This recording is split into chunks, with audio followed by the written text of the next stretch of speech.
y'all doing? What's going on? Y'all want a refund, girl? It's It's 8:01. What's Jesus. going on? Somebody was a little anxious, and we're happy that people were anxious to see us. But what's going on? It's 8:01. The music started at 8. The show just came on at 8:01. Right. I mean, it takes time to roll the credits. Come on. Listen, all of this is worth it. All of this magic. It takes money. It takes a minute to make the sausage. I mean, if you come in to, volunteer behind the scenes and make the sausage happen, I mean, let us know. Mm-hmm. We can figure that out. You got a lot of buns for the sausage. I mean, we can make some accommodation. Hallelujah. As long as that bun gets buttered on both sides. Hallelujah. Welcome to the BGKH Show with Dominion and Epic. I'm so glad you all are here. I'm so glad that we are here. How about that? Hallelujah. I see people that are here. I see Eccentric is here. I see Mr. Impatient, the best friend. I see, there's that, is it, what is it called? Is it Rand McNally Puppy? Who is that? What is that? Oh, Atlas Wolf. There he is. Oh, okay. I am not responsible for the foolishness. Hey, Louboutin. Hey, Freak Big Nasty. Hey, Crimson Diamonds. How's everyone doing? What's going on? How y'all doing? That person that had never been to a live show. Like, this is nice. You'd be like someone at a play or something, and everyone's so quiet. You'd be like, "Oh my God, is that Tony Terry?" Be like, "Shh, ma'am." Like, "Oh my God, Stephanie Mills! I love you, Stephanie Mills." She's like, "Ma'am, we're live. It's actually happening. We will get you in a minute. Like, we will come. Right. We'll listen." Mm-hmm. Right. But I mean, this isn't a movie. You can't talk back to the live production. That's all right, and we're gonna work it out, and that's what we're gonna do. Hallelujah. We are professionals. Professionals. Right. So, welcome to the week. Let's talk about how the week. Welcome. Let's talk about the week that was. How was your week? That's good. I started a new gig. Oh, I got to tell you about the exit interview. Wait, let's just go ahead and say, hey, a Black H. What? Okay. That's got you. Okay. Yes. Hey. So the exit interview, right? So, well, wait a minute. Let's just take this moment to congratulate Dominion on this new job. Jobs don't grow on cheese. I'm just saying, they just don't grow on cheese. That's true. So the exit interview, they took me out to the little spot, and they wanted to get right into it even before. He was like, "So, what can we do to keep you?" And I named a number that was, north of what I made at United, and I was like, he was like, "Yeah." And people always say this when you say that. They're like, "I don't even make that much," and I'm always like, "That's really not mine. No, that's not my problem." So he was joking mostly. But then we went out to dinner. We went to this cute little tapas spot next to Pepco's headquarters called Bulgaria. Never heard of that. Yeah, it's right on 9th Street. So so you started a new gig as well? Yes. Come on. So did ABH. Come on. Congrats on he's no longer the homeless hoe. He's the well-employed hoe. Oh my God, my grandbaby. Mm-hmm. Hey, baby boy, what's going on? So we are there, and they're like, "Well, why did you leave?" I was like, "Because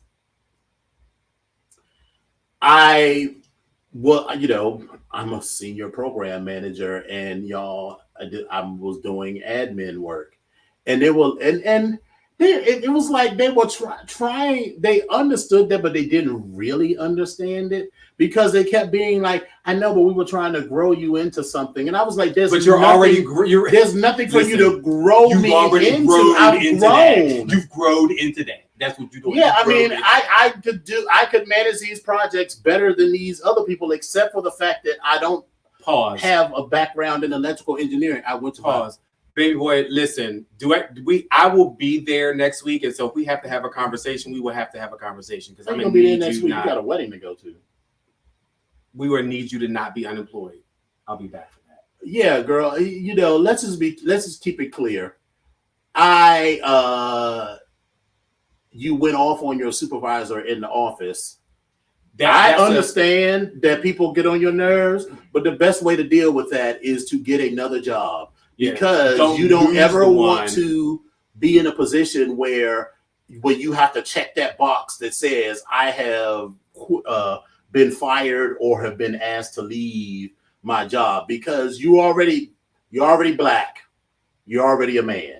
You've already got these strikes against you. And so he's also in a city that does not cater to either one of those things. Right. And so, I'm not saying that you weren't justified in whatever you were angry, whatever you were angry about. I'm sure you were very justified in that anger. Midas, we will talk about this off the show. But, this is just a general thing, No, I'm talking about just to everybody. Yeah. This. You'll feel good in that moment, but listen, she's still gonna have a job while you're unemployed. Yeah, we will talk about this after I get off this moment. But anyway, I'm sorry. Go ahead, continue with. So anyway, so they're like, well, we were trying to grow you into a junior project manager position, and I was like, senior program manager, and I'm like, for the 100th time, the only reason I'm here is because United Airlines shut down all of their projects. $50 billion in projects is what and I'm not saying this as a brag or as a boast. No, it's a number. It's a fact. It's a fact. And you talking about you gonna have me be a junior PM, and just respect the fact that, I did a good job while I was there, because they were really trying to move mountains to get me to stay. And I was like, no, it's not happening. There's nothing. Hey, El Teddy. There's nothing that you can say, nothing that you can do, because even if they had offered me, that $200K plus, I still wouldn't have done it, because so what this year has taught me, because, there's always in your mind that, instead of, using your brain and working hard, I could do some mindless shit that pays, decently, well, that's what I did for a year. Yeah. I sat in meetings, took meeting notes, and processed invoices. Well, that don't work for me. That don't work for me for a couple of reasons, because, it may come as a surprise to you, but I'm a bossy bitch. And I don't do well at the bottom. Callers, are you understand? Did you hear this? This was a bombshell. It feels like this shade. bombshell just got released on the BGKH Show with Dominion and Epic. Feels like that. Shade. This one is a bossy bitch. This feels like shade. Did you all catch that? I just want to make sure. Listen, breaking news. This feels Dominion like is a bossy bitch. This is shady. Listen, live at 8:09. That's where we are. Very shady. I'm unbelievable. So I don't function well at the bottom of the food chain. I did when I was new, but even then, even in this job, I sort of, fuck you, Mark.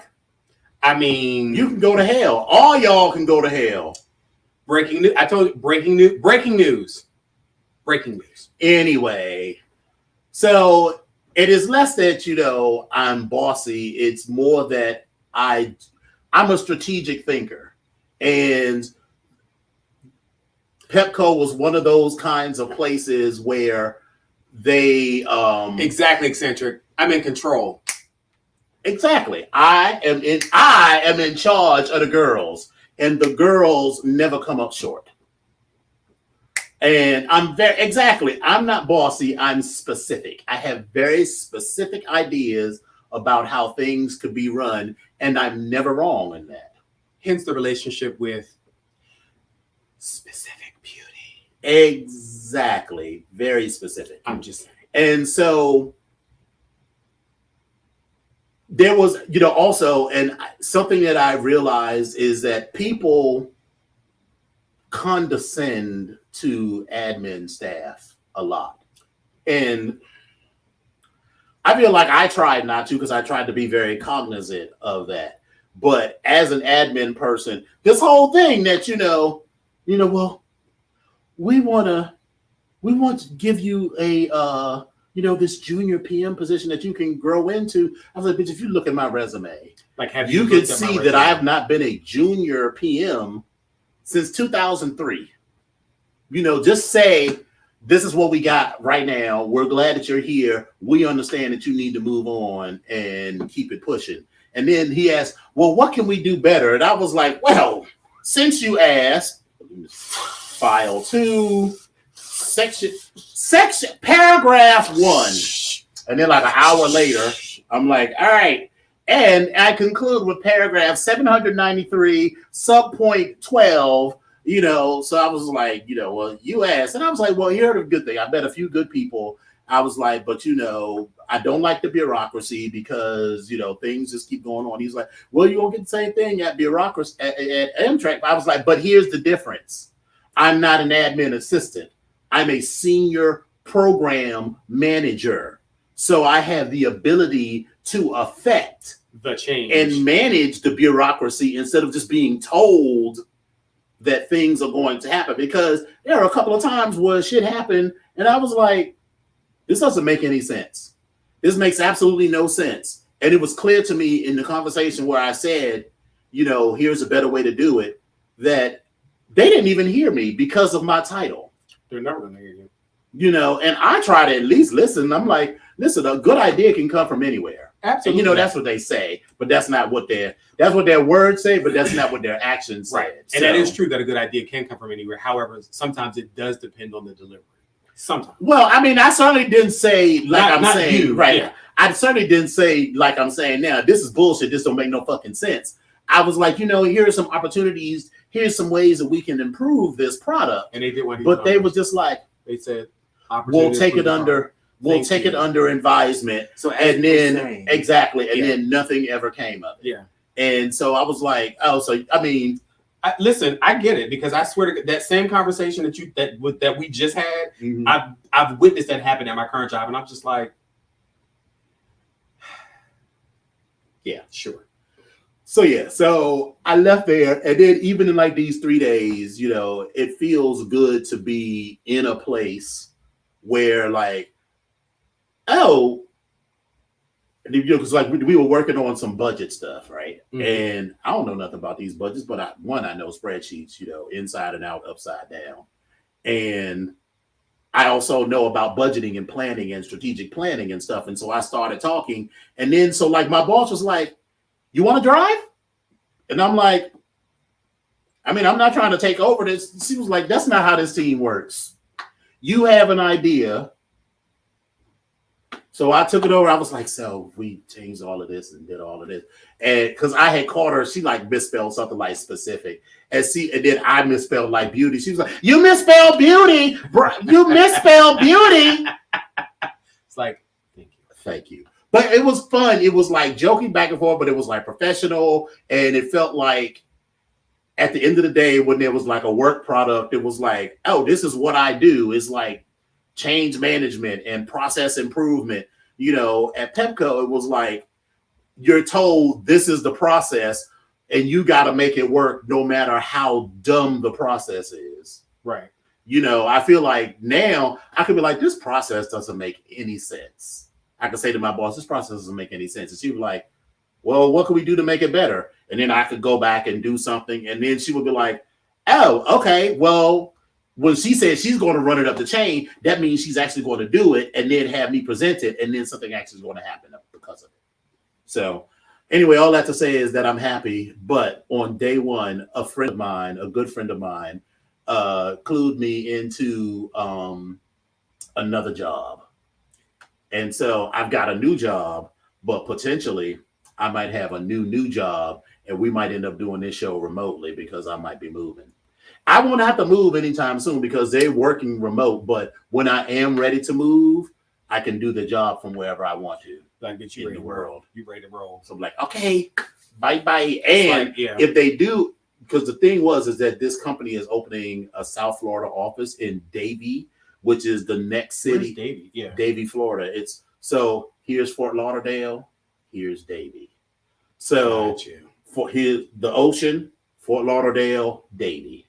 So it's just a little bit closer to the Everglades than Fort Lauderdale. And if they open up an office there and they want me to go and either head up the office or be a part of the office, then I'm like, so relocation. Yeah, like let's. And then we can do like they did for the slave, because the slave moved from the 7 cities because he lived in Newport News, one of them cities, all of they call it the 7 cities. Mm-hmm. So he lived in one of those cities, and when he moved up here, the government paid for his move, and they had this thing like if you don't sell your house for market value, they'll buy the house, and then it becomes the government. I'm like, listen, I do all of that. I'm like, listen, if y'all cut me a check for a cute little sum, and I walk out of the sale with a couple of $100,000 and all of my expenses paid to move, boom. Listen, this is what will happen at that point. You'll be like this. Okay, yes. All right. Thank you. Thank you so much. Okay. And you have all my routing numbers? Okay, great. Thank you. No problem. I'll just wait till that transaction goes through. Yes, that's okay. All right, bye. Pending transaction. Oh, look at it. Just came in. Okay, look at there. Right. And so the only thing So moving company, place to live. Right. All right, everything. Bing. That's exactly what that's going to do. That's exactly how that's going to happen. Yeah. And, so I would 100% do that. That's another reason. And, this isn't about Midas specifically, but it's about relationship building. Mm-hmm. Because the woman that clued me in on that job, I first met her in 2002. Mm-hmm. And we've gone on trips together. We've hung out together. And, some people they like to burn bridges. Way worse than what Midas was talking about. I know people that have done like downright dirty stuff, and then you like, well, why can't no one will write you a recommendation? I've written a recommendation for her. She's written a recommendation for me. She always puts me down as a reference, and she'll call me after the fact and be like, I put you down as a reference, and this is what you need to say because this is the kind of job. And I'm like, okay, write it down. Write this down. My references are all they're all of that, right? And so they know exactly what they need to say. And so that's, as long as you want to be in corporate America or whether you're working service industry, wherever you are, always at least, you can leave and be like, girl, I don't like you hoes. And I'm out. But always try to leave under good circumstances because you never know when that circle might come back around, because there's been a number of people that I have worked with. And then there was the one time, because, I did. Don't get me wrong. When I worked for Immigration and Customs Enforcement, this bitch, best friend know who I'm talking about. Her name is Pat Wallace. She's dead now. I was like, oh my God. She's dead. Okay. Well, and then, when she started working there, she wanted to upset all of the apples in the cart. So I was a person who managed shit, right? If something happened in the middle of the night, they call me, I call the Corps of Engineers. She said, contractors, this is her words, ain't no goddamn in the meeting in front of everybody.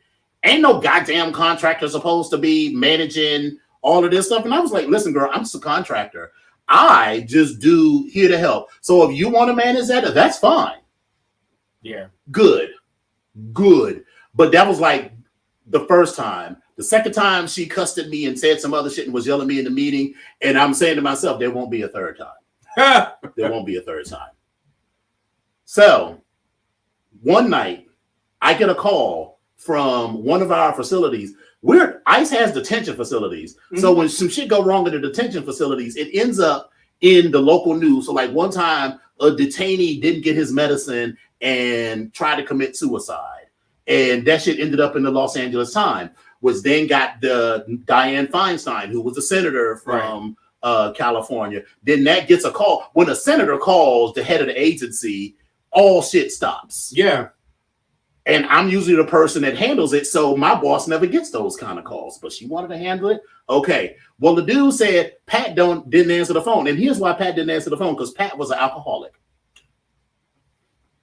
So they called me and it was like, we need to get this situation handled. The boiler isn't working. I know we're supposed to call Pat, but I figured I'll call you. And so I was like, I called Pat. This bitch is like, fucking contractor. What the fuck are you calling me this time of night for? And I'm like,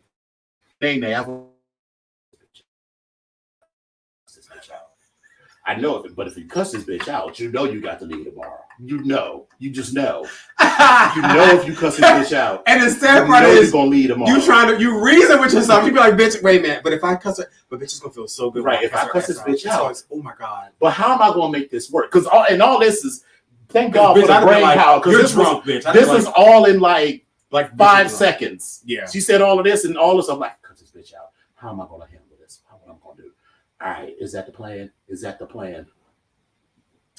Bitch, what the fuck do you think you're talking to? I know that's right. Let's get this. You can talk to anybody the way you want to, but you sure as shit won't talk to me like that no more. And I hung up and immediately called the company that I work for and filed a workplace harassment claim because I thought it was just one other person. Apparently 15 other people had filed workplace harassment claims against this same woman. So I knew where I was, mine would just be one of the others. And then she called my boss, was like, he called me a fucking bitch. And he was like, did you call her a fucking bitch? I was like, that is not what I said. I did not say what I said. But I was like, that is not what I said. I didn't call her a fucking bitch. I said bitch, who the fuck do you think you're talking to? But anyway, so I did that. But listen, I knew what it was. Because this is the kind of bitch that would try to embarrass you. Yeah. So you already know that. I already feels like she has. So I got up at the butt crack of dawn, like 5 o'clock in the morning, and caught the first thing smoking down the ice with an empty duffel bag and cleaned out all of my shit. So that because there was no way that I was going to show up at like 8:39 and then to have security come and try to stop you from doing me from going and try to make a scene or whatever. We weren't going to have none of that. Right. So I got all of my shit, and I had already filed my workplace harassment claim, and Bearing Point knew that they were on thin ice because lots of other people had complained before and they had done nothing about it.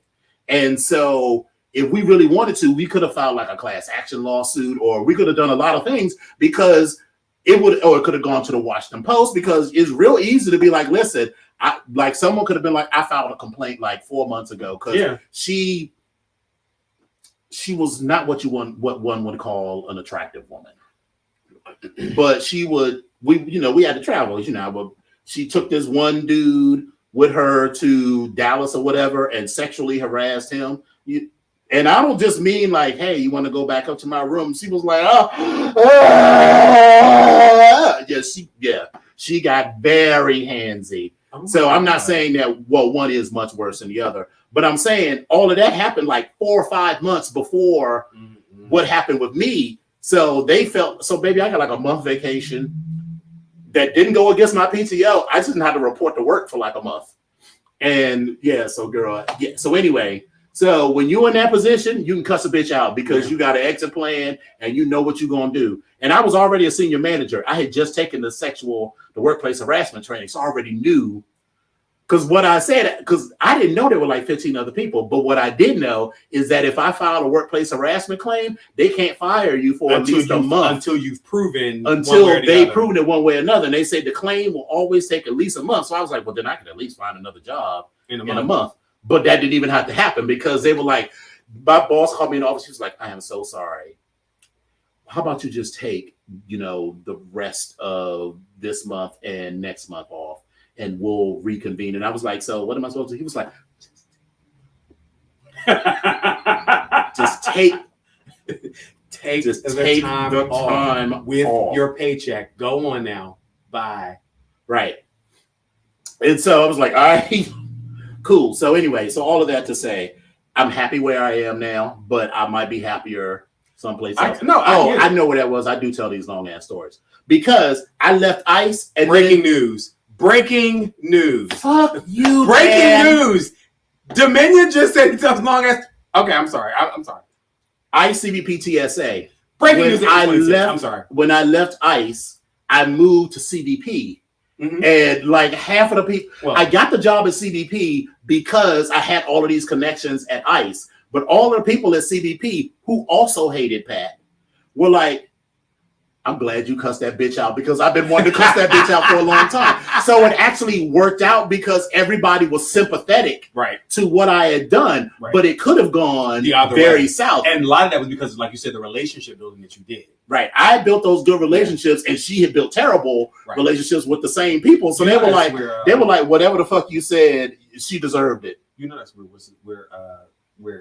where yeah. I know. Yeah. And I think, but I don't think he works in facilities though. No, but he probably knows some people. He's a branch chief that probably But anyway, But that was in 2007. Been there for 117 years. Oh, anyway, so the point is that you never burn your bridges because you never know when you might need that contact. Yeah, that's how best friend got the job. He's still there. Okay, listen he would be telling me stories. He was like, "Yeah, Pat wasn't too bad today." I'm like, bitch, you sound like an abused spouse. Like, it was okay. He bought me 2 kids right, today. He didn't beat me that bad today. I didn't have to use all the concealer this time. Cost me $67. He only blacked one of my eyes. And it was just the left side with the red on it. That's all, just the red in my eye. I'm trying to figure out how I can get I told him, I was like, baby, you sound like an abused spouse. Oh, I'm sorry. Sorry, best friend.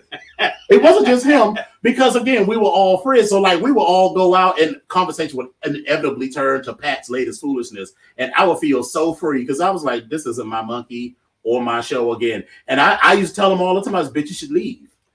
You should leave there. And they would all be like talking about what crazy shit Pat did today. I was like, y'all all sound like the wife. And she didn't mean it. She didn't mean it. She don't do that, Jackie. No, don't do that. Right. She didn't mean it. Don't do that, Jackie. It was something I said. I just sometimes, I just be saying the wrong things on my mouth, and it just set her off. And all right, I'm gonna stop there because I don't want to make no of people who are actually abused. But it was kind of like that. It was definitely a mentally abusive. It was something I said. Right. It was definitely in a mentally abusive space. And sometimes when we get together, the conversations they had sounded very much like an abused woman or an abused child talking about their parent. I dropped my pen while she was talking. Quit it. Right. But anyway, so that was that. So how was your week, girl? My week was good. Long, but good. Lots of stuff that went on. We had a very busy weekend with Iniquity and all that stuff. Where were you? I came after you left. Oh, because girl, first of all, and I was in love with. So I'm kind of glad we weren't there at the same time because I had mine on as well.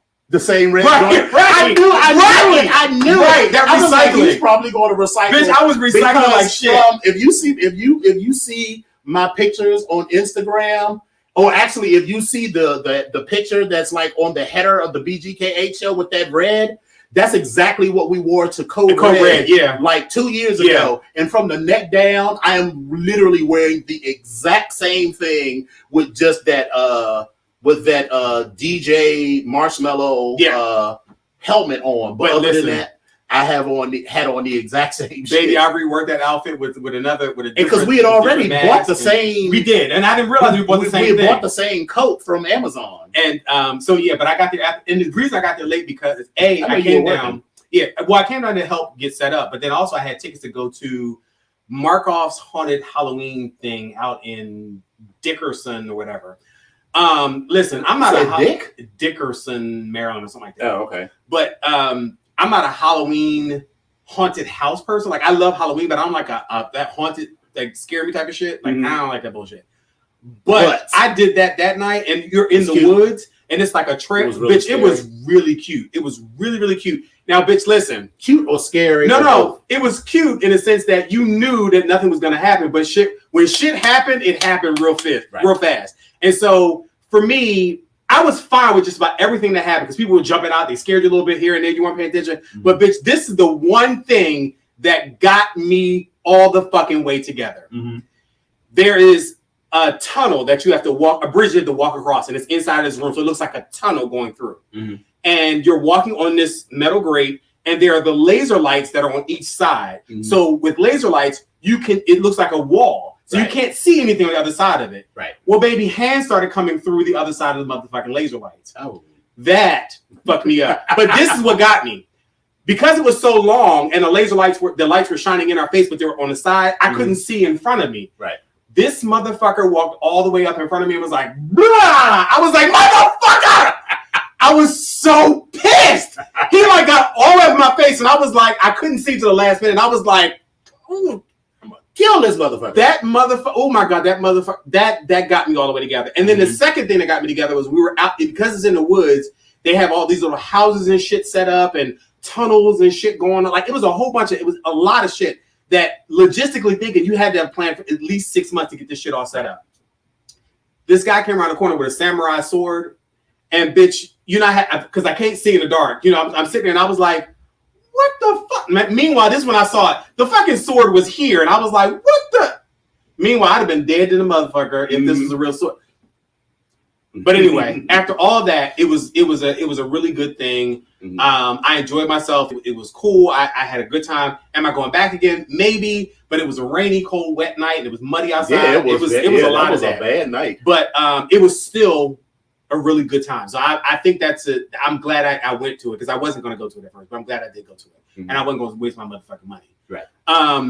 Other than that, it was good. The week I had a couple of conversations with people. My job is supposedly now starting our interviews or whatever. For you to we haven't had the conversations yet. Okay. So they're in that process of trying to have a conversation with us. But then I got a phone call today about another possible job. So we'll see how that goes as well. But that commute though sounds reckless. Baby, it is. Listen, you know what that commute's going to be? That commute's going to be this. This is where I live. This is where the job is. This is where I'm moving to. Somewhere in between. Because I'm not. Oh, I'm not. The pay is cute for you to get a new place. He was like, what are your salary requirements? I was like, damn. I am here. He's like, so of course, listen, most people I hope you didn't just say exactly where you are. Bitch, I was $14,000 more than what I made. Bitch, what are you talking about? Oh, you always start with at least 20-25%. Yeah, I did $14,000 more. I said, okay. This is what I was making. Okay. He's like, oh, okay. And he's like, where do you want to start? I was like, another 5,000 more than that. That's where it's the minimum for me to consider this. He's like, oh, that's great. That's in our range. Okay, thank you. Right.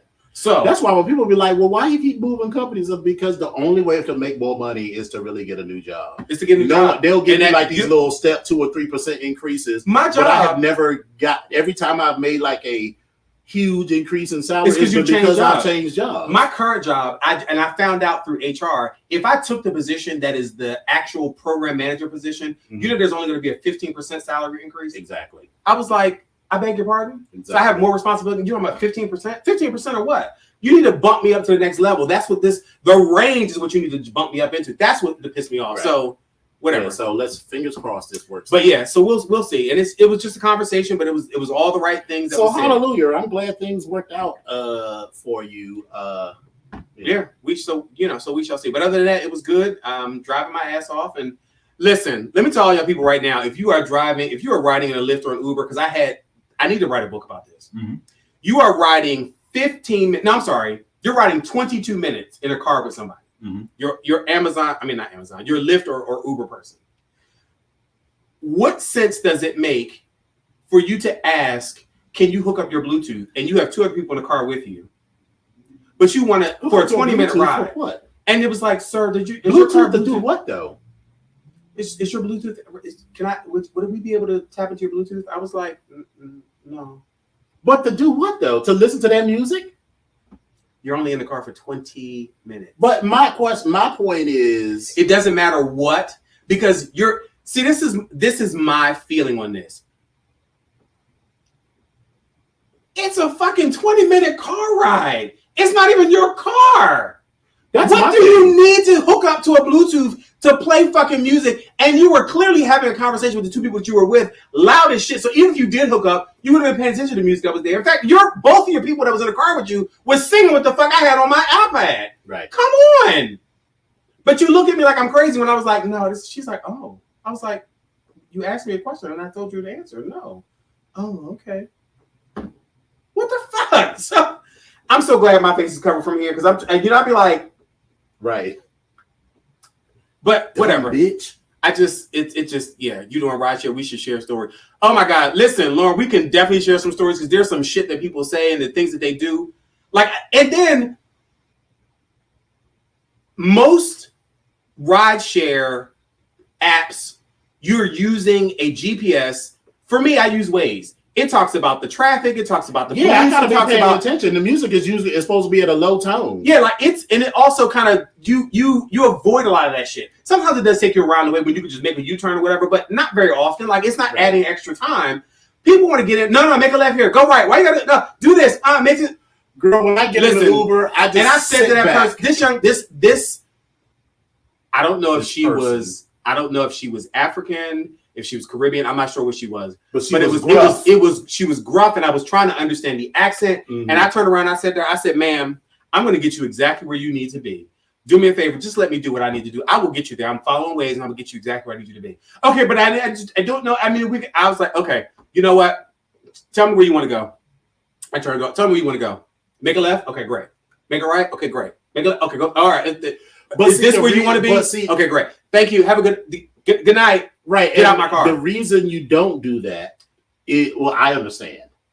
Well, first of all, because I'm paying for a my service. mouth was about to say something that I really shouldn't have said. I'm paying for a service. And the service is for you to get me to point A to point B, because I don't want to have to think about how to get there. So I just usually close my eyes. And in fact, I hate it when you want to have conversations. Because I don't. Girl, because I don't want to have. I don't. But the reason you don't want to do that is because you're not a taxi. A taxi is by the minute. So if you want to give me all of this bullshit and take me all around, because your fare is going to be exactly the same, whether you tell me to go this way or that way. Exactly. It's going to be exactly the same. So Waze or Google is giving you the shortest distance between 2 points via the surface streets or however the fuck. Whereas the route that you've chosen might be the route that you're most familiar with, but it's not the shortest route. It's not the shortest route. And so therefore you're losing out on money, because the extra 10 minutes that you took on that fare is to get that person to that thing. You could have gotten another fare in that time. That's the other thing. But it annoys me when they do that. They're like, oh, make a left here. Oh, don't do this. Please just sit back. Like, I just want to say so bad to everybody, like, just sit the fuck back and let me drive. Yeah, I want to get. Trust me, I want to get you to where the fuck you want to be, because I want you to get out of my car. And then this asshole last night, you're eating in my car, which pissed me off, because on top of eating in the car, it stinks. So I'm like rolling the windows down, and he's like, "Bro, can you roll that window up?" Can you tell people no eating in your car? I most certainly can, but then I don't want to be the asshole person that because then it'll be a thing of like, oh, he said this, he said that. So listen. I had to remind them about their mask. I'm like, listen, I look at that food. I'm like, And I made this conscious decision. As soon as I see women with children, if you don't have a car seat, baby, you're not getting in this car. We're not doing that. I'm turning into the crotchety old man that I laugh and joke about all the time. But I'm so fucking serious about it. I'm not that's ridiculous. All of the stuff you're talking about is things that I always look at an Uber or a taxi as somebody else's car. So I would never eat in the back of somebody else's car. Oh, absolutely. Yes, we do rate people. I will rate a motherfucker. Listen, I will rate a motherfucker in a heartbeat, because I want to get them to that destination. And when I rate them anything less than 3 stars, I will never get them ever again. And the key thing is, if several people rate you that way, but you're gonna have a hard time getting an Uber or a Lyft or whatever. So yeah, I think I'm at like a 4.9 on Uber. Child, I'm at 4.9 as far as driving and everything else. Bitch, I'm at like 88% acceptance rate. Listen, don't. But again, maybe I am too nice right now. But baby, I am trying not to be the bitch that I very easily can be. Right. So we shall see. But anyway. Well, all right, we got a lot to talk about today. So we'll hit some of these pretty quickly. Kal Penn of who's a cutie, by the way? Who is a cutie? Yeah, he's a cutie. From Harold and Kumar Go to White Castle, announced that he was a homosexual. What? A homosexual. I'm sorry, I didn't hear you again. A homosexual.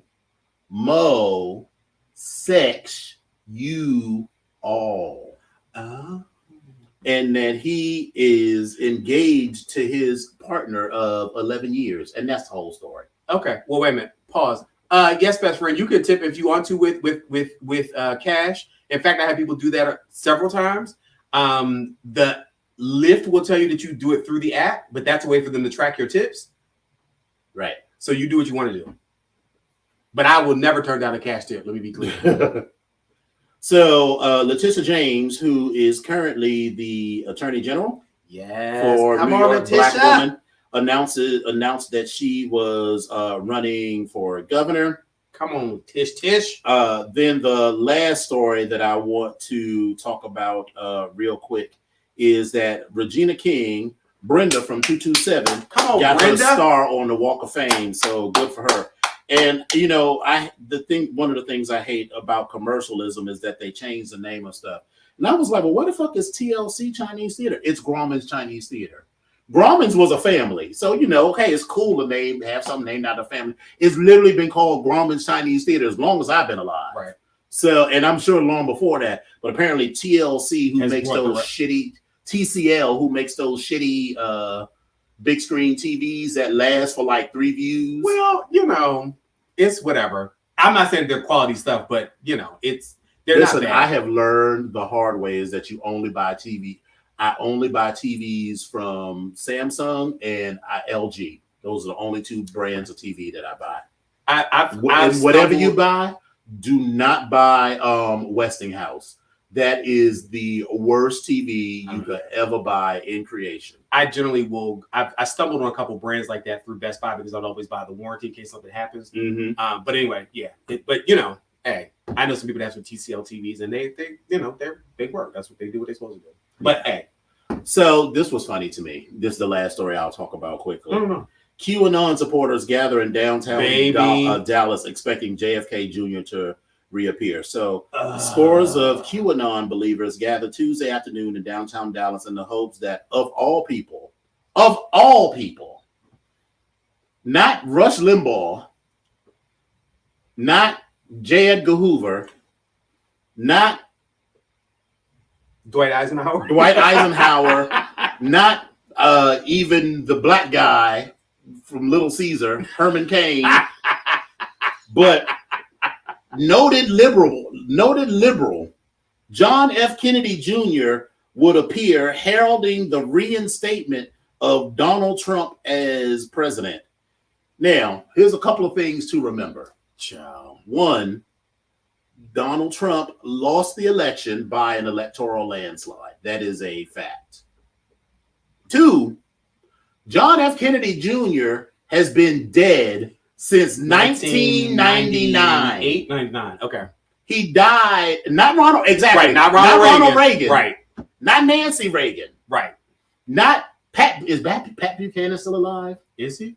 I think so. Not Strom Thurmond. I mean, not John McCain. Not all of these people, but John fucking Kennedy Jr., who maybe Sean Connery, maybe Charlton Heston, maybe well, he's not dead, but I was going to say Clint Eastwood, but he's not dead, so we're not gonna, right. Yeah, we're not gonna. But John F. Kennedy Jr. First of all, this is some very crazy evangelical. Child. The return, but coming of Christ. Right, but it's not even that. It's the other part. What he was the announcement that he was going to make. That Trump would become the King of Kings. I'm like, King of Kings. Yes, he died in a plane crash. And actually, his family was sued by the family of, this is rich people shit. It was his wife. His wife was this, like skinny blonde woman.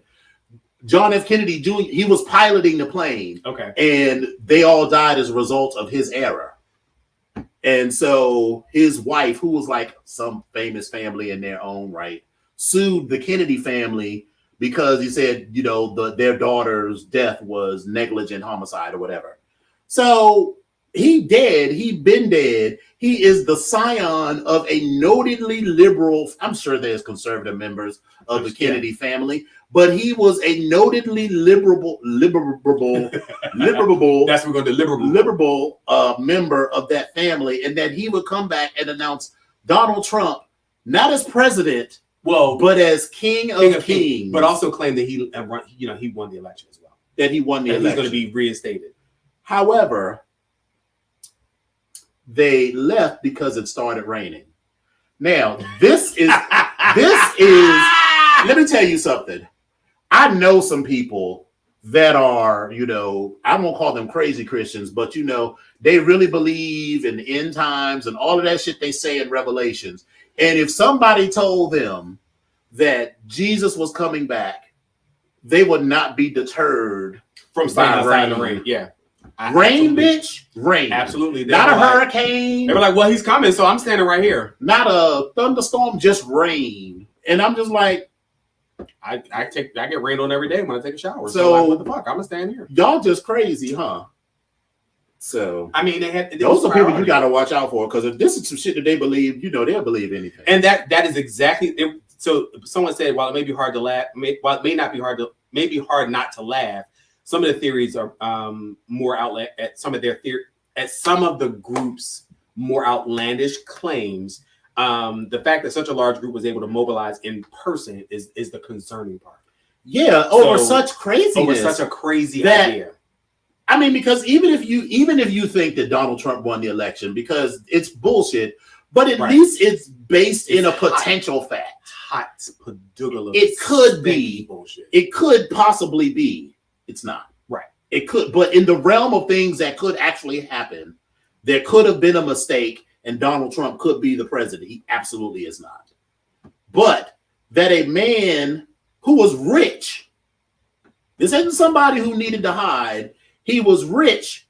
His mother was already rich from being a Kennedy widow. Then she married the richest, married and divorced, the Onassis. You don't understand now. In the 70s, Onassis was Bezos. Aristotle Onassis was the richest person in the world. Aristotle Onassis was actually pretty cute. Yeah. She went from being the first lady of the United States to the wife of the richest man in the world. So they weren't hurting for money. No. So why would he fake his own death and then be waiting in the wings for 2 decades to announce Donald Trump as King of Kings? That just doesn't make any sense. And some of these people are clearly got tinfoil hats on, but some of these people are like people that you work with. But so that goes into this whole, we're talking about the whole QAnon and some of the followers, because again, that ties into this next story. Mm-hmm. Jenna Ryan, you remember her? Yes. Well, she made headlines earlier this year when she bragged about taking a private jet to the insurrection on January 6th and called it one of the best days of her life. Now, here's the thing. In the weeks after her arrest, this Texas realtor repeatedly defended her involvement in the violence, sometimes saying she had no regrets, and at other times suggesting she was coerced by the then president, Donald Trump. Okay, so here's the thing. The Justice Department described her actions on the day of the riots and her comments in the month that followed in a memo ahead of her sentencing this week, because her ass is getting ready to go to jail. Let's be clear about that. So this memo highlighted a tweet from Mrs. Ryan's account in March, which read, quote unquote, "Definitely not going to jail. Sorry. I have blonde hair, white skin, and a great job, a great future, and I'm not going to jail. Sorry to rain on your hater parade. I did nothing wrong." Bitch, what? But she's kind of right. Well, because she's only getting 60 days in jail. Well, because and the reason is that because she's white, and because if everything that they had said about the Black Lives Matter movement had been true, that there was this plot by Negroes to take over the government, and it had actually come to fruition, and it was like if we had been looking on the news today, it was like, is that Harry? Is that best friend? Is that Crimson Diamond? It's like, why storming the Capitol? Bitch, why are you storming the Capitol? Right. And they'd have been calling me to get out of job. Like, girl, I don't support foolishness. Listen, and on that one in particular, I'd have been like, bitch, I know I'm going to get a phone call about this one. Bitch. Right. Their black asses would be under the jail right now. They would they would not be getting 60-day sentences. No. They would not be allowed to do time served. They would not be getting allowed their choice of vegetarian cuisines because they don't like the food that's being served in DC jail. So she is kind of right that she's got blonde hair and white skin, and that she's not going to jail, and that nothing's really going to happen to her. Because Well, here's why: she's already got money. She's got enough money to charter a private plane. She does have that money. But so again, but here's the thing: throw her ass in jail for 5 years and get her together.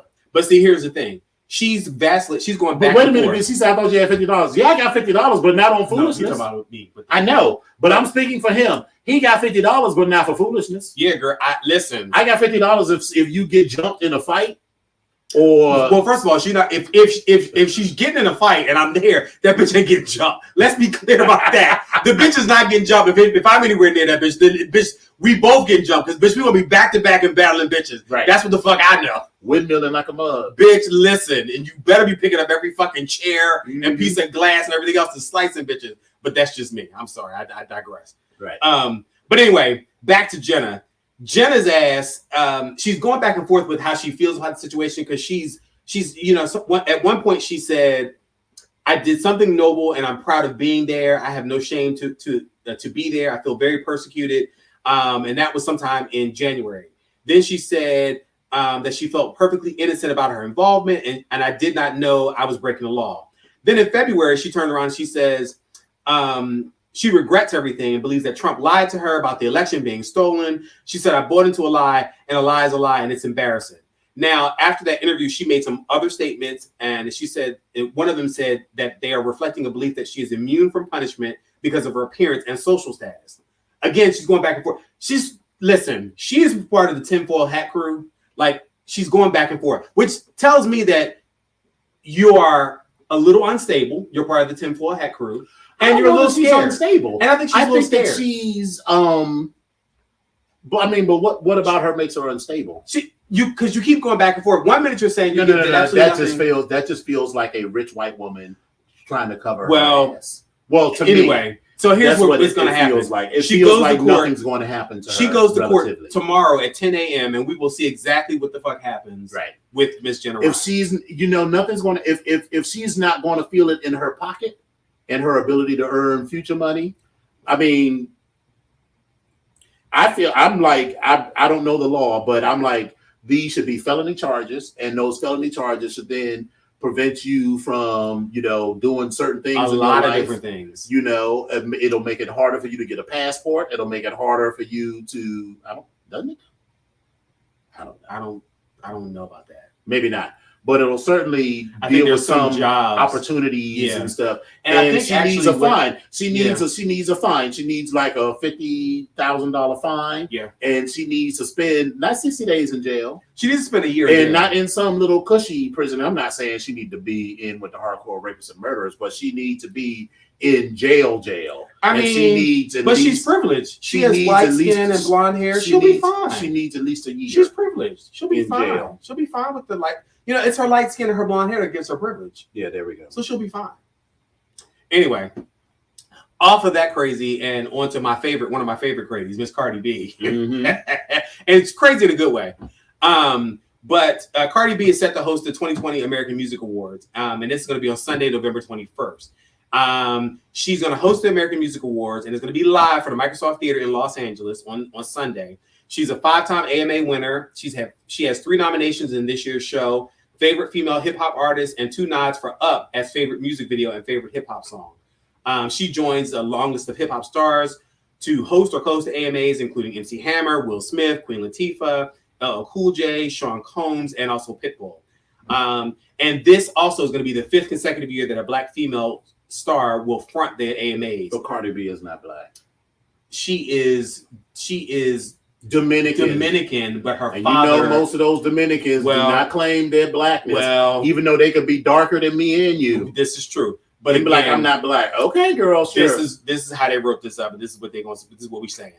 But her culture certainly is Black, and according to that one drop. Her father is Black. Well, yeah, but again, that's what I'm saying. Her father's Black, and but that's a whole. Cardi's father is Black. Cardi's father is Dominican, but if I remember correctly, I believe she talked about her father being a dark Dominican.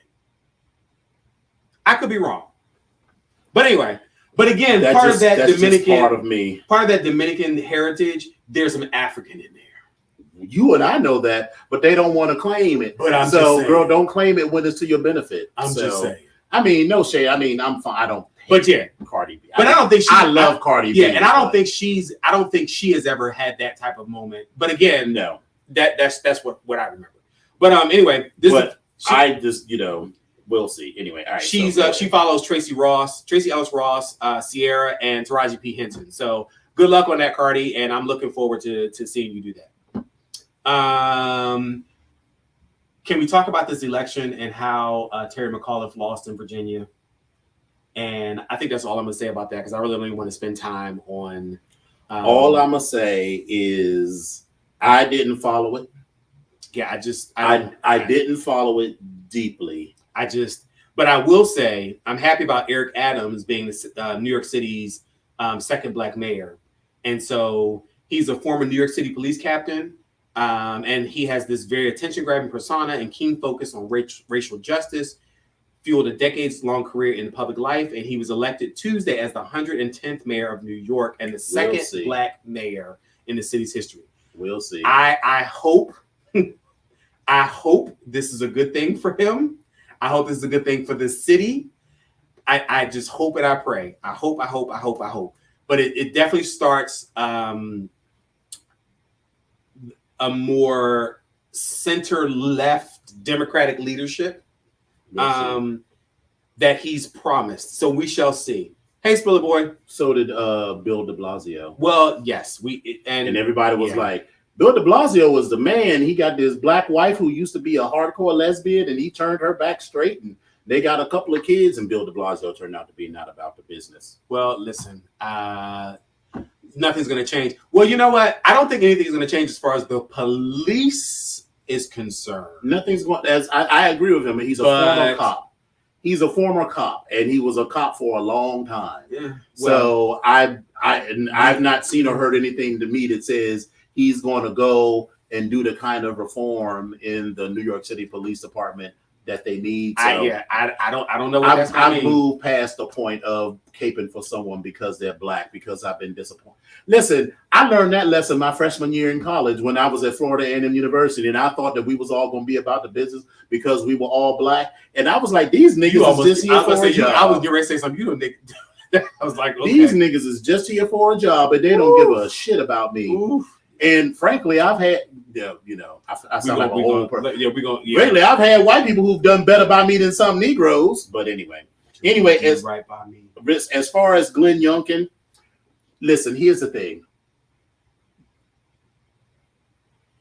The election was already lost when they pulled out Barack Obama, and here's why. People don't understand that there is visceral and totally irrational hatred of Barack Obama. Now, while Barack Obama did not have the kind of visible scandals that Donald Trump and Ronald Reagan and some other administrations had, Bill Clinton, so Bush. there wasn't that. Bush 1 and 2. But I mean, Barack Obama killed a whole lot of motherfuckers overseas. Like a lot of people overseas. So he wasn't the perfect president. But the thing is, those white people that don't like Barack Obama don't even know that. You and I know that. A Black H know, she don't really care for Barack Obama. Well, but that's a whole other story. But we know that they only see his black skin or his half black skin, and they hate him for that. So they don't even know what his policies or his politics were. So they thought that's what we're saying, Black H. They thought that bringing out, because they had Barack Obama do commercials, all that did was turn, because what people have learned over these past 4 years since Donald Trump is that they now have a free outlet to express all of their racism and negativity through the ballot box, because Virginia has done very well. over the past 12 years under Barack Obama and under Democratic governors. Yes. So you can't say, oh, this state is falling apart under these governors. But I feel like there's going to be some asshole. Virginia's going to be the center of some asshole situation. Like, just of course, it's something terrible. It's something, I feel it's like, but I hope that, I want that to work against the Republican, this Republican-led Republican Party at this particular point, but I don't know. Somehow this going to be something crazy is going to happen. There's really going to be. It's going to be some sort of right Republican justification that's going to say, well, this was an anomaly and this just doesn't happen and this is because of some Democratic. No, nigga, this is happening. Something crazy is going to happen where some black people and other people of color and the gays and others are going to get together, and there's going to be some sort of a massacre. It's something going to happen. Some shit is going to jump off. Because what was that's why I'm not going to be there. Yeah, what was the young lady who in Virginia, Charlottesville, the white woman, But yeah, so when people are hand wringing about this, I'm like, there's some hand wringing to be done amongst the progressives and the liberals, but there is an element of this country that is unrepentantly racist. Yeah. And, anytime anybody who isn't white is doing well or has anything to say, they will fight against it. And because of the diversity of Northern Virginia, there are people in Central and Southern Virginia who are fighting all of that. I flat out hate. You know what? Listen, I'm gonna give you credit, a Black Age, for standing in your shit, and I'm never gonna say that you never stand in your shit. So that's what I can say, and we can have a very healthy debate about that, about anything. And I'm not saying that to you. I'm just saying that in general to anybody. Feel how you want to feel, but we, in this room, we gonna all get along, and so I said that only to say that again. Right. I'm here for you standing in your shit.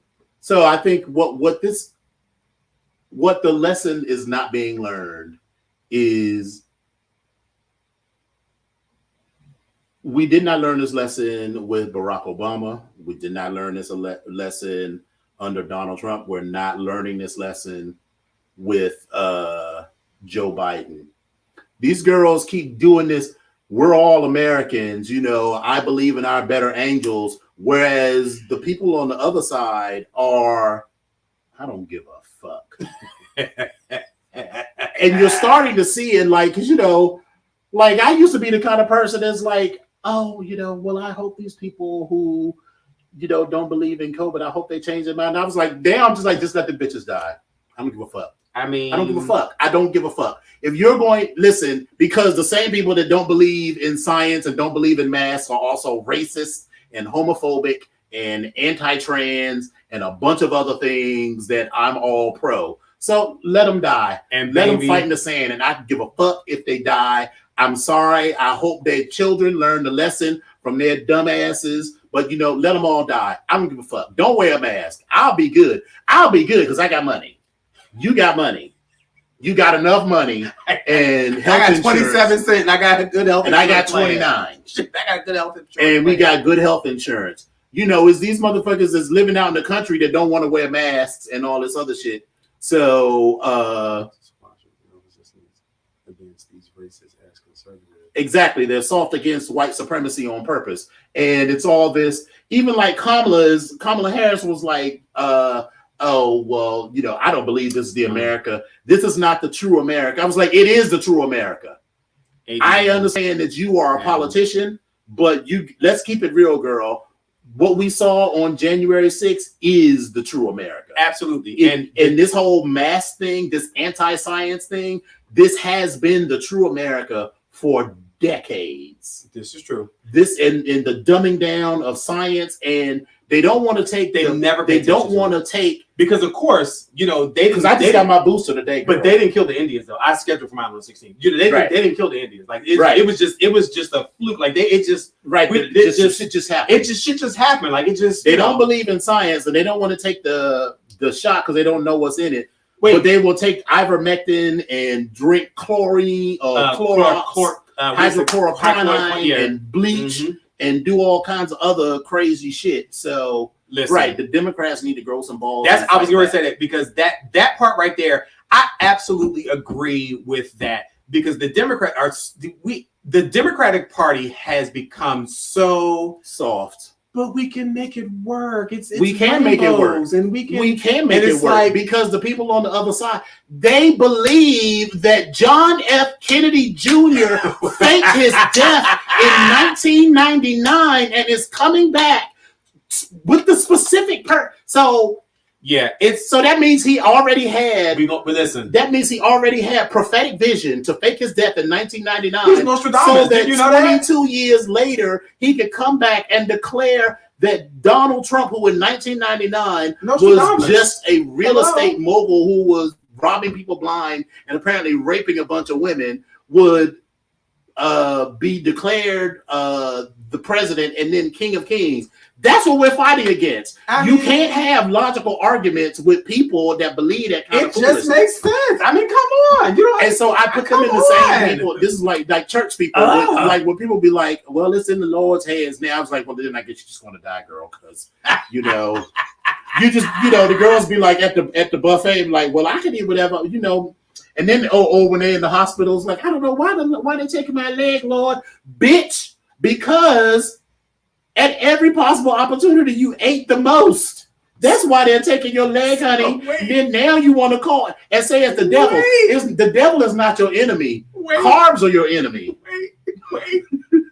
I am not. Let me be clear. And if she's watching, baby, I love you, but I swear you told me this, and I'm going to go ahead and say this. Mm-hmm. A friend of mine, their mom was their mom was diabetic and was having issues. Mm-hmm. And one of the things that happened was they were very strict with her about what she was able to eat. Right. For whatever reason, the family decided to go to Popeyes and get something to eat. Their mom was sitting there, and as sweet as she could possibly be, was like, "Oh Lord, look at that biscuit. What? Now, why can't I have the biscuit? That little biscuit never hurt nobody. It's never a little bit of biscuit. Why can't they have the biscuit? What's going on?" That's what the enemy is. The enemy is not the enemy is not the devil. The enemy is your family. But wait a minute. But meanwhile, this is also after you done lost a couple toes off of your foot already. Right. So it's like, okay, now wait a minute. Now the part that what she said was hilarious because I was like, I just knew her and I was like, why is she pleading for this biscuit? Right. But yes, that's where that's that. Ugh. Yeah. So the Democrats keep acting like we are in a fight with people who are logical. These are not logical people, and it used to be the bar keeps moving farther and downward because or downward but upward because it used to be like, oh, it's just these rednecks in Appalachia that believe this shit. No. Oh, then it's not just rednecks, but it's the poor whites even in the DC metro area who work fast food jobs. It's not middle class and educated whites. But now it's all of them motherfuckers. Let me tell you what I have several irrational fears and I've known what they are. Like one of them is I feel like I'm not going to announce that, but anyway, I have a couple of irrational fears.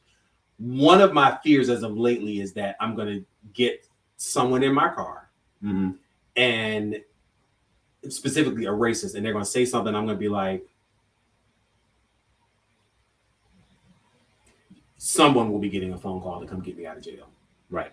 And I feel like it's good. Like they're going to say something. Spirit, and they're going to say something. I feel like they're going to say something just completely out of pocket. Oh my God. All the way out of pocket. Oh my God. And I see it's going to be like a YouTube video where I'm going to have to pull over to the side, be like, get out of my car. And unfortunately, I'm going to tell y'all right now, I'm going to make the attempt to not put my hands on them.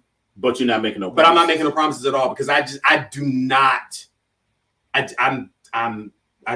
but that's a fear of mine. Like I have a fear of getting someone and they say something stupid. Like I'll be like, listen, I'm prepared to fight in a way that I haven't been in the past because I feel like these girls, they're gonna try. I feel like a lot of these racists have been so emboldened over these past years that they think they're depending that you aren't going to do anything, and what they're going to find out that this fat black gay man will knock your teeth smooth down your fucking throat. So Lola, hey darling, it's good to see you. Baby, listen, I understand that. And that's the those are the instructions and the rational thing to do. However, I am not the one nor the two. I am not in that place right now. Exactly, Ebby. If you stay ready, you ain't got to get ready. Yeah, and I'm not in that space. And listen, I'm not trying to fight. I'm not trying to. I'm not trying to fight, but I'm not trying not to fight. But baby, listen, I got mad at myself last year when someone took me out of my space and I wound up choking. Like that was a problem for me. Like I was like, and I was more disappointed in myself that I had to choke you. Like I had to literally like lift you up and choke you. Like I was like, why? Because you did dumb shit. I'm not going to do anything like that unless I feel like you're threatening my space. Well, that's what I felt like. Okay. And that's what I felt. But I told you what that was. That was me out at the listening. Right. White supremacy is too violent an ideology to deal with nicely. Because I agree with most ideologies, a lot of these, they're still assuming that they believe the shit that you do, that ultimately we're all Americans. You know, that shit that Joe Biden and Nancy Pelosi and Kamala Harris say, we're all still Americans. No, girl, they literally do not believe that me, you, and most of the people watching this show are Americans. Yeah. They barely believe that we're human, and we're definitely not in the same category of humanity as them. These white-skinned, blonde-haired, as Jenna right. Point, you know, so how can you privilege. How can you argue with someone who, I mean, not how can you have a civil debate with someone who doesn't even see you? Do you have a civil debate with your dog or your cat? He was paying for this trip. I told him to get the fuck out of my car and listen. That's so that's the freaking McNasty that I know. But baby, that's the precursor to the bitch that I knew 15 years ago. Now, bitch, you did well with that. Right. You did well with that. And so we know we can't have, and that's where I am. We can't operate civilly with people who don't believe in our humanity. Yeah. And I agree with that. I absolutely so fuck them. Yeah. Let the masses die in the sand. I give a shit. Listen, if I ever get on the transplant list, I won't, because I'm fat and I'm diabetic. But let's say that I was thin and in good health and put myself on the kidney list, and someone's like, hey, you're a match. And I look at his shit, I'd be like, bitch, I will drink myself to death before I give a racist my fucking kidney. You don't see what he said. Okay, well.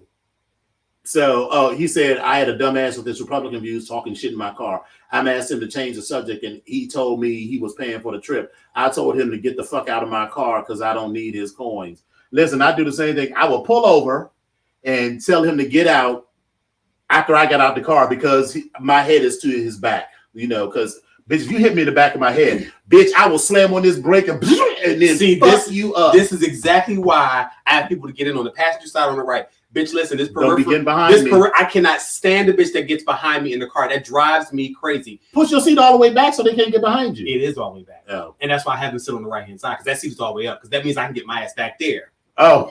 Bitch, I'm not new to this game, bitch. I am not new to this game, bitch. I'm not new to this game. Because I also need to see what the fuck you're doing. And I look at you, you get in this car, like, and I told you, literally, like, I've never had a bad vibe from people getting in the car, except in that the next morning when I had that bad vibe, I found the bullet in the back of the car. Bougie girl, hey, sorry to hear about. Oh my god! Listen, is it Cassius? Is it Cassius or Cassius? I'm so sorry to hear about that, baby. She's violent. Sounds like I got here on time. Yes, we are talking about how you can't have we as liberals, or you know, however you identify on that spectrum, can't have a civil debate with racists, because they don't even believe. They don't believe in Bougie Girl's humanity, because she's a black. Okay, all right. She's a black woman. They don't believe in mine or yours or and listen, a black H humanity, because we are black and we are gay. And on top of that, Bougie Girl got a mouth just like all the rest of us. So I knew good goddamn well. And from what I can see, Bougie Girl will probably throw some. Oh, Bougie, listen. Bougie Girl will throw some hands. She throw hands. She throw hands. And I I'm here for it though, girl. I'm here for it. Listen, don't let the pretty fool you, bitch. Let me do some interviews with the class of 1990 at Osceola High School. I bet there's at least 1 or 2 times where they're like, "Oh, her? Oh yeah, she can fight. She can fight. She can fight." So, but anyway, so some good news. So 2 St. Louis siblings set to star their own HGTV reality shows. These brothers, John and Willie McMillan. John and Willie McMillan are on track to star in their own show titled Flipping It to the Max, and that's MACCS. Okay, Mac for Mac Miller. Right, okay. Right. Which will give viewers an inside look at the siblings' lives and adventures as they buy, rehab, and sell homes in suburbs such as Blackjack and Spanish Lake in St. Louis, Missouri. In July, Deadline.com reported that the Disney Network greenlit the series as one of nearly a dozen programs slated through 2022. An air date for the pilot hasn't been announced. Filming began in May and wrapped in August. Discovery Channel. What did I say? Discovery. Sorry. Yeah. So good for them. So they've been investing in property since 2013 and blah, blah, blah. In 2017, John was looking to leave his corporate accounting job at Boeing and begin a career in real estate full time. He turned to Willie, who by that time was landing consistent acting jobs and making more money than any point in his career. And that's how they started working, and they decided to start acquiring property. So good for them. Although another show about flipping properties. But they actually and they actually not bad looking. They kind of they're easy on the eyes. Yes, Chrome, a bullet, not a. I'm talking about a rifle bullet, like it's a long range bullet that was a hollow point. Yes, and I still have it. Yes. So that's my thing with HGTV. They don't have design shows anymore. It's all like flipping shows or house hunters. Or, I mean, they had the season of Design Star, but, none of these people that I've seen are stars. I don't know if I like design. So let me back up. I haven't watched Design Star to say that I like it or dislike it, but I think I like the idea of the different designers doing the same space and seeing how many different versions of that same space you can get. It is, but it feels like they, just like Drag Race and all these other shows, it feels like they build in unnecessary drama. And I'm not talking about as a designer and someone who went to architecture school, the interest is for me just that you are each given the same 10 by 20 space, and you need to build a room that represents your personality. Right. Oh, and by the way, you got to work in teams. Well, sometimes you have to do in the real world, but by the way, you got to have one leg time behind your back, and they're going to throw beads at you. Okay. And all of that bullshit seems unnecessary. And it just feels like such a lazy formula at this point. Yes, representation, but rehabbing a house is rehabbing a house. I mean, it is all boils down to the same shit. It's entertaining. And it's not even the shows. Love It or List It I used to like, but it's terrible now because I didn't realize that they actually don't fucking like each other.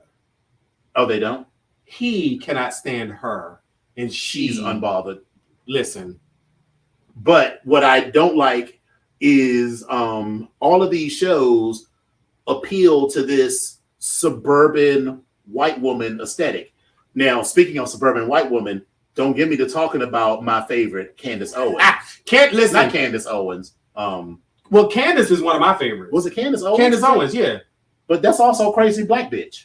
But that's her name, though. I thought I had the name wrong, but I loved her. Just like because her shit was incredible. I loved her. Even when I didn't love it, I appreciated that she had a unique point of view and design aesthetic. And that's also what I loved about David Bromstad. See, David Bromstad for me was kind of, I actually preferred Vern Yip over him, myself. But again, everybody has. But those were all like real designers who like felt like they were bringing a unique perspective. And even when they do these like design stars, they have a design perspective doing that. But then when they get their own show, whoever wins, they all do the same generic shit. Well, but David Bromstad, when he got his show, you could tell on his show, like if you just turned on the show and didn't see a picture of him, you could tell, oh, that is a David Bromstad because he always does a piece or that is piece of work. That is a Candace Owens piece that or a Vern Yip piece or the remember chick. Which one? Not Hillary. She got kind of a moon face. Vern and the other woman. I know on design on a design. Yeah, design on a dime. She's the one with brown hair. Yes, I can't think of her name, but anyway, but Design Stars, they already have shows. Those contestants already have. They already have careers. They don't have shows. Well, each one. Well, there was 1, 2. No, I'm talking about the current season of. Oh, I haven't seen the current season. And then of all of those people who were formula winners of Design Star, who are they now? I don't know. Other David Bromstad has his own show, and he's just showing $1 billion homes, which sounds like the best job ever. Yeah, to travel around the country and help people who I won the lottery. The one thing that I enjoy that I like about him is that he gives you something personal, makes something or does something that's specifically uniquely for you by him. Right. And I like that house. Yeah, I like that about him. Yeah.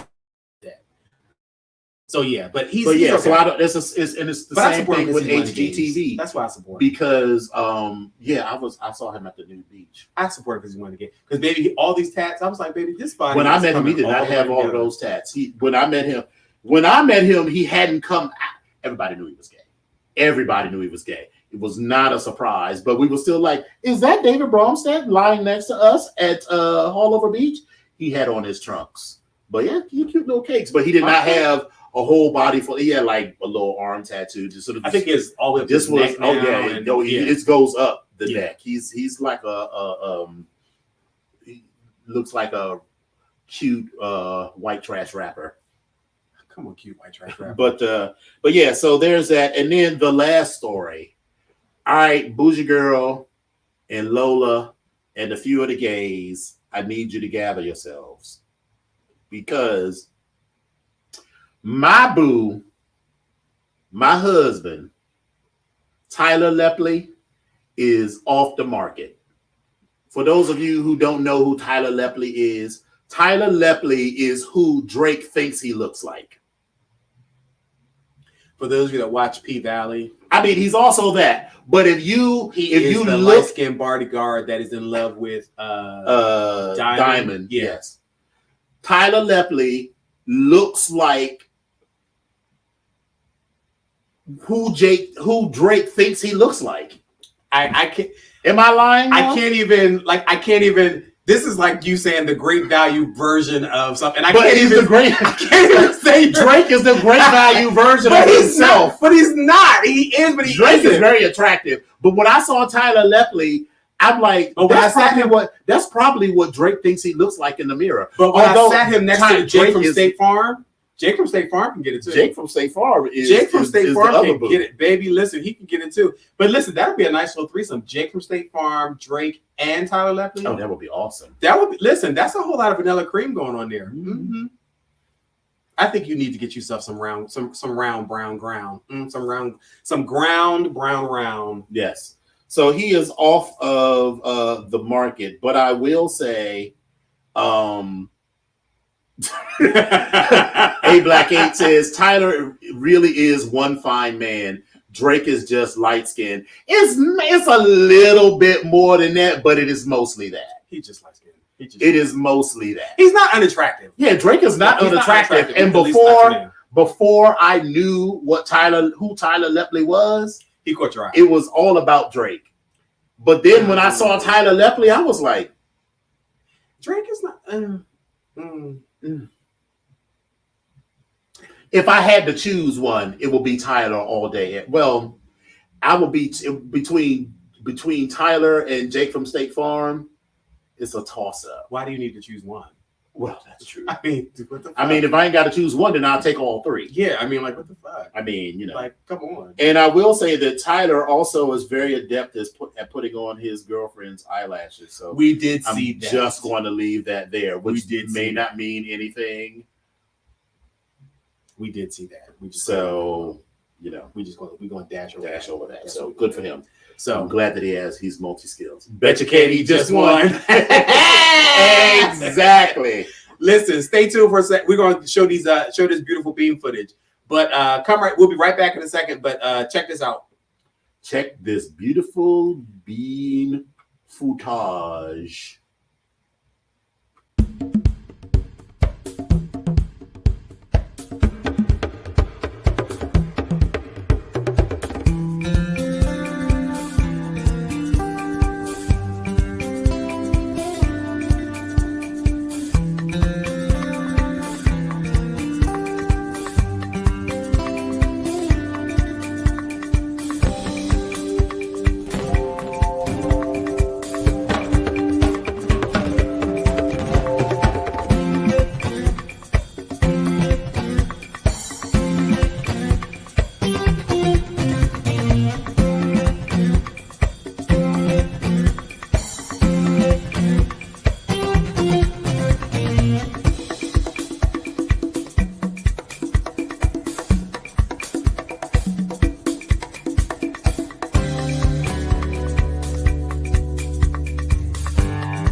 All right. So, first of all, we have to address a couple of things. Yeah. So Freaky McNasty. Let's go with Bougie. So Bougie Girl said Drake's money and Tyler's everything. I'm here for that. But then Freaky McNasty said, I'm sorry, Dominion. Give me Boris Cujo. Boris Cujo is not ugly. No, I'm gonna walk all that back. Boris Cujo is sexy as hell, but Boris Cujo is last decade. We have moved all the way on from Boris Cujo. Boris Cujo is north of Drake, but south of Tyler Lepley. I'm laughing only because I know that is exactly what Freaky McNasty, like that falls right in line with everything that Freaky McNasty has ever said is what he goes after, has gone after. Like, I'm like, really? It's the same thing. He's not unattractive, but let me be clear about that. He's not unattractive, but Boris Cujo is very sexy. So don't get me wrong. Is it Cujo or it's Cujo? Okay. Boris Cujo. So ageism. I don't know. I feel like out of Boris, Tyler, Drake, and Jake, I think I'd have to go with Tyler, Jake, then Boris, then Drake. I have to put him in that order. I really have to see what Boris looks like right now. I mean, he's definitely in exactly. It's not ageism. It's just last season. I mean, come on. Did you like your Hermes bag from last season? I mean, come on, yes. But you got a new season Hermes bag. Yeah, Tyler's better looking than Drake, I must admit. Right. So I need to see what Boris Cujo looks like now in order to make a fair comparison here. So. But but listen, none of them are going to get kicked out of the bed. No, none of them. None of them will get kicked out of the bed. No, I do feel like Nicole, his wife, would kill us. She might fight a little bit. She'll kill us all. She might fight a little bit. She is used to men trying to trying to push up on her man. Well, Now I tell you who, and this is so awful because I we're friends.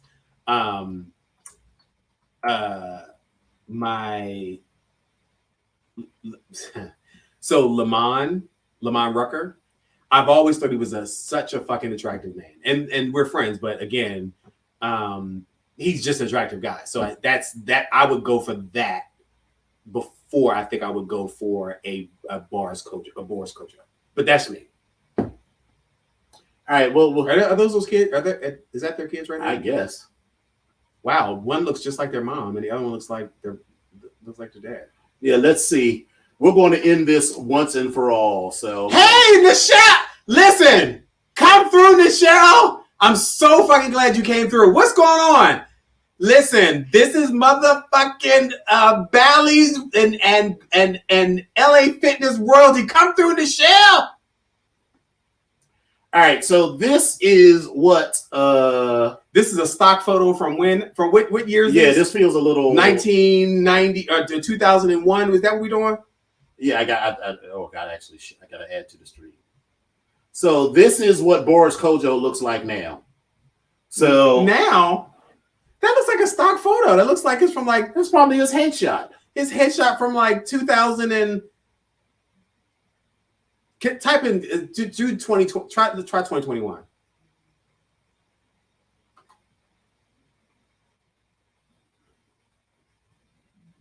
Now let me be clear. He still has the sex appeal about him. I think that right there on the right is probably something that I think would probably look more like either one of them. But I can deal with that, even with the gray and the goatee on the other one. I can deal with that on the left. That looks good. All right, so I think so this is apparently a new picture. I'm not going to show them all. Yeah, no. All right, so this is freaking me nasty. It says yes.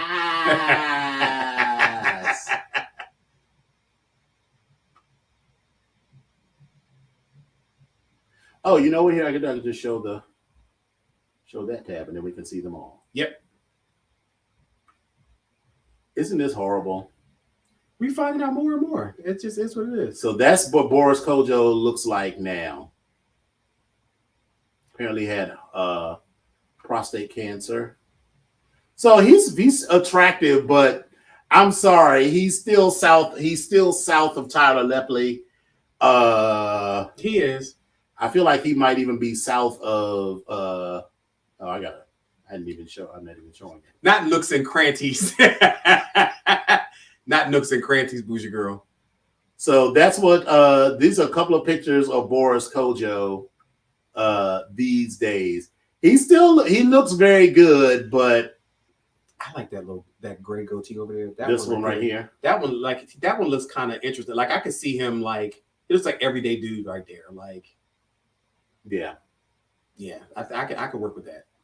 I could definitely work with that. So, but I mean, I wouldn't kick none of them out of bed. No, but I feel like Boris Kojo is at the bottom of this list now. Wolf, you claiming which one is? Yeah, I think he's claiming. You Boris claiming Kojo. Boris? Is that what you claiming? Well, I guess we've only been talking about Boris Kojo, so that's who he's claiming. Okay, well, I mean, the wolf loves an older man. He loves a man with a little seasoning on him. So good for him. Well, all right, this has been fun. We've got to he better not ever go to jail. No, he better not. Right. So shout out to the fam, to Nichelle again. LA Fitness Bally's royalty. Because it was Holiday Spa, then Ballad. Well, anyway, Nichelle was a part of the step team that we were on, and I want to see that. I want to see Freaky McNasty and Atlas Wolf fight. Lord have mercy. And Nichelle also used to. She was a producer on the Bobby Jones Gospel Hour. So Miss Bobby. Hello, Bobby. Can I speak to Bobby? Hello, this is the Bobby Jones Gospel Hour. And I used to be like, when I first saw it, I was like, damn, let Miss Queen. But listen, did he ever come out? I don't know, but all I know is I got to see the behind the scenes, and I was there. Was a mess. He's just, but I got to see, not really. I didn't get all that because he was in front of the audience with everybody there, so I didn't really get to see all that. But Nichelle would have quite the few conversations with him during the show. during the tapings. But I got to see Kiera Clark Sheard. I got to see what's her face? Karen Clark Sheard as well, and a couple other people. And my grandmother even saw me on the damn show, so I was really happy and excited. Oh, in the audience one day? Yeah. So she's like, "Is that you?" I was like, my baby is famous. That's me. But anyway, so shout out to Nish, and also congratulations, Nichelle. I'm gonna give a shout out to all of my friends that achieved some dreams that they may have been trying to achieve for quite some time. So welcome to the National Panhandle Council, Miss Delta Sigma Theta. Hello. Congratulations. And I'm probably like a year late at this particular point, but that's how long it's been since we've actually like chit chatted. Right. But I wanted to publicly acknowledge that. Thank you so much, and also thank you for your advice for some things that I was actually doing with the show. So hope you're having a good time. I hope you had a good time watching it. But we're gonna be talking some more anyway. But we got some other stuff to do anyway in the show. So we don't. Evie says, nope, Dr. Jones still deep in the closet. Girl, that is the most transparent closet. Listen, it's transparent. Ever. I don't even know if it's transparent. And it was transparent 30 years ago. Yeah, I don't even know if it's transparent. I think the plexiglass is so thick. I think it's like 4 foot thick plexiglass. I think that's what it is. In his mind. Well, yeah, but meanwhile, it's only like a half an inch and it's got a crack in it on the side. Right. And the whole back is gone. So, I mean, I'm just saying. And the closet is labeled homo on top. But she keep her dirt undercover because we never hear anything. We shall see. We allegedly, because I'm not trying to get sued. Because we're not trying to be allegedly. Them queens like to sue. Allegedly. So, but anyway. Well, listen. This has been lovely. It's always a lovely time. Fun. Yes, always a lovely time. Thank you all for spending so much time with us. Please let's share some of these rideshare stories because I remember we were talking about that earlier. So hit me up online so we can share some of these stories. Again, we really appreciate you guys coming and spending time with us. We ramble on about a whole bunch of nonsense, but it's fun nonsense. Exactly. And we have a good time. So good times. Right. We are the good times. Leave your dead behind. Are these the new ones? These are cute. Yes. Okay. All right. You know, I love me sketches. I'm leaning into my old age. Like even this on Saturday for the show, I was texting Louboutin. I was like, girl, should I wear these boots or should I wear these sketches, which are really comfortable? He was like, bitch, you better wear them boots. You better put whatever the fuck is comfortable. All right, I'm going to put these insoles in these boots. Listen. And that was part of why I left because after like 3.5 hours on my feet, I was like, it's a wrap. But I need to build it up because I got to be on my feet for like 7 hours for MAL. And we got a show to put on, honey. I'll be sitting down in the audience. You got a part of the show too. We have a performance to do. Listen, that is 15-20 minutes. I'm good for that. I'm good with that. But I'm sitting down in the audience. This is the first time I'm gonna sit my ass down and watch the whole damn show. I have never been in. But no, let me be clear. This will be the 10-year anniversary of of the Gear Show. I have never sat down and I've never been in the audience. I've always been on.